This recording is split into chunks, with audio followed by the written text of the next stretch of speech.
And so she gave me the approval. I went, I did the laptop, I gave it to the executive, and that was that. Maybe like an hour later, she stopped by my office and she's like, hey, did you get such and such situated? And I said, yeah, he's good to go. And she was like, okay, thank you so much. And that was it.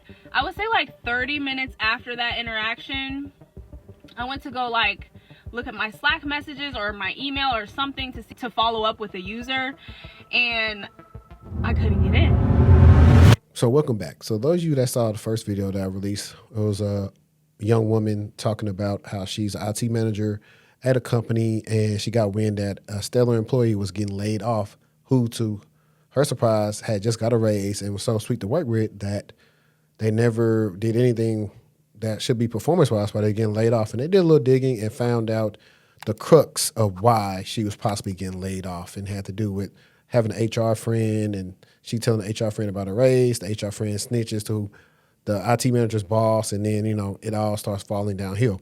Now, in this video, she pretty much states that she is going to be fired from that viral video that she made, because that video on TikTok hit like 4 or 5 million people, and that's just TikTok. Ain't no telling if it went viral on Facebook and X and everywhere else. So now let's see what the aftermath of that video was. I got fired, y'all. I got fired. They finally found the video. That video, they found the video. So y'all know I had to come back and tell you what happened. 3 weeks ago, 3 weeks and 1 day, because today's June 16th, I posted that video on May 25th. 3 weeks later, my employer, they found the video. So I went into work today. Everything was very normal. I helped the finance department set up their check scanner. While I was doing that, I had a couple of the executives come over to me and they were asking for help with this or asking for help with that. And and it was like so busy that the finance guy that I was helping, he was like, oh wow, you're popular today. And I was like, yeah, I don't know what's up with that. So I don't think anything of it. I'm just going about my merry little business.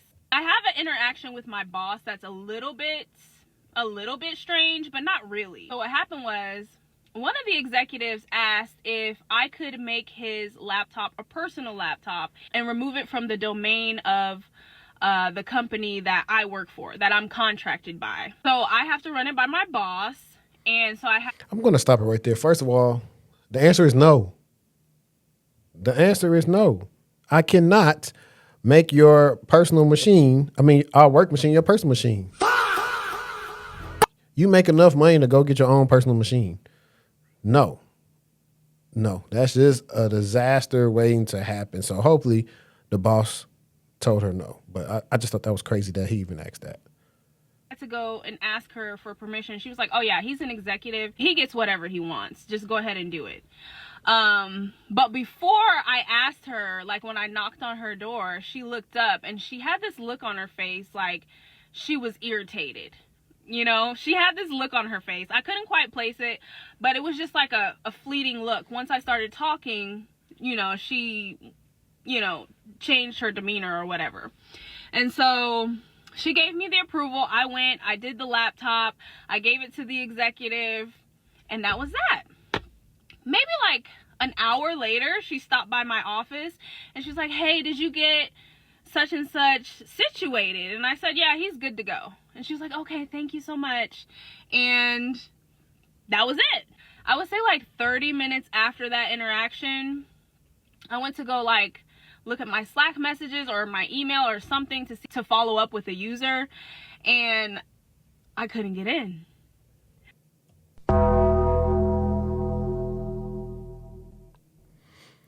Everybody's been there before. And then when you're the IT manager, it's even hiding because like, hold on. Who done did this to me? You feel like, what's my boy name?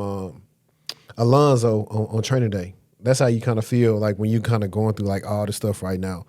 And I know that she going through it, but I hope that she is not perplexed as to why. I really hope that she's not perplexed as to why. My email wasn't working. my password wasn't working. And I immediately thought, okay, I'm being offboarded. This is me being offboarded. I'm like, shit, they found the video. So I'm cool, I'm calm, I'm collected. I'm like, okay, this is the day. My time is up, okay? The jig is up. So I leave, and when I leave, I call the company that I have the contract through, and I'm like, hey, I just want to know, am I being offboarded? Oh, okay. So now it's a plot twist. So she was not a direct employee of the company she worked for. She was actually a subcontractor. So it's even more odd that you did that as being a subcontractor to that company, because at any given time, they can do this to you when you are working a contract. I've been through it. I've been through it. So at any given time, they can ice you. So it would behoove anybody who's working a contract to not do what she was doing. And for people who don't know, if you're just in the video, to sum it up, her viral video, she was talking about how she helped. Well, she didn't help. She found out somebody was getting laid off, reached out to them because she was like, they shouldn't be getting laid off, and made a video about it.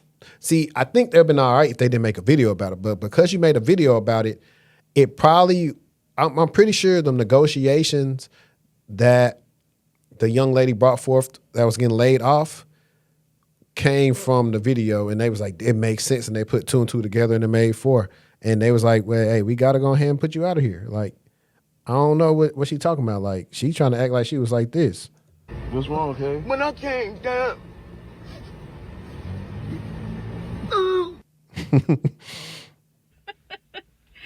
And he's like, I don't know why you would be. I don't have any orders for you being off. Like, what?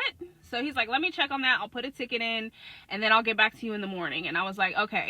And maybe like an hour later, I got a call from the guy who cuts my checks. And he was like, hey, Tiffany, so I'm just going to get straight to the point. I got a call from the company, and I'm pretty sure you already know what this is about. They do not want you to come back to the site. And I said, is this about the TikTok videos? And he said, yes, this is 100% about the TikTok videos. So I'm thinking in my mind, I wonder who found out. Like, who was it that actually encountered the video with? Oh my God, bro. Oh, hell no, man. What the fuck, man? Get your ass on, man. I just don't understand for the life of me what y'all don't understand. Let me see some, guys, real quick. Let me show y'all something. Let me add another capture here real quick so we can show y'all something real quick. Let's add another source. So we are on her page real quick, and let me show y'all that video went mega viral. So let me go here to make sure y'all can see it. 4.7 M's. Like, what? And then all these other ones, 500,000. You got, that ain't gonna be. But all the stuff around that thing went crazy for her. So I'm not even familiar with her as a content creator. I don't know much about her. Like, she got enough followers. So you have to always keep in mind the internet's undefeated when it comes to the stuff that you say on or work. And listen, matter of fact, let me do this. For those of y'all that are familiar with me, now the difference is, here's the difference. I made a video about why I left one of the companies that was really disparaging, I'll say. I have it privated, actually. It might be on my Patreon, and I think it's on my audio part of my podcast, but it was very disparaging. But the difference was I made that video after I left. However, it had ramifications on my work friends there. And, you know, I'm thinking like, oh, man, who saw it, right? And only because, like, I named it, hey, why did I leave so-and-so company? And so the people there saw it, and they felt a way about it. And my friend that was there pretty much kind of got some scrutiny about it because they felt like, oh, well, you was aligned with him, so that's how you feel. And that video didn't go crazy. It didn't go viral. It didn't have 100 and 200,000 views. It didn't. So I say that to say, whatever you put out here when it's like work related, make sure you really willing to stand on it and make sure you're willing to get probably fired behind it if it's discouraging or if it's something that you probably shouldn't have been doing. I'm just going to keep it like that. My boss, I'm interested to see how all of that went down behind the scenes. Like, I want to know if you're out there and you're watching this video and you work at the company, please let me know how it went down behind the scenes, because we got to know. The people want to know, okay? Also, the HR girl was not in the office today. I did notice. I don't know if she got fired for what happened, for what I said. I don't know why she would. I'm not sure. Or maybe she saw the video. Maybe she's the one who encountered the video and she didn't want to come to work today and face me. Or maybe whatever I said in the video, she was so perturbed by it that she called out. I don't know. But the HR girl was not there. My boss was there and she was pleasant. You know, she was pleasant enough. And so, yeah. That's how it all went down, you guys. And also, I'll keep in mind, I've said a couple of times on the pod where I've had instances where HR is looking out for me because I've never put on here who I work for a very specific reason. Because if I say anything that they don't like and I mention the company name, they can then try to ask me, hey, you got to take that down. It infringes on our values and our core beliefs, yada, yada, yada.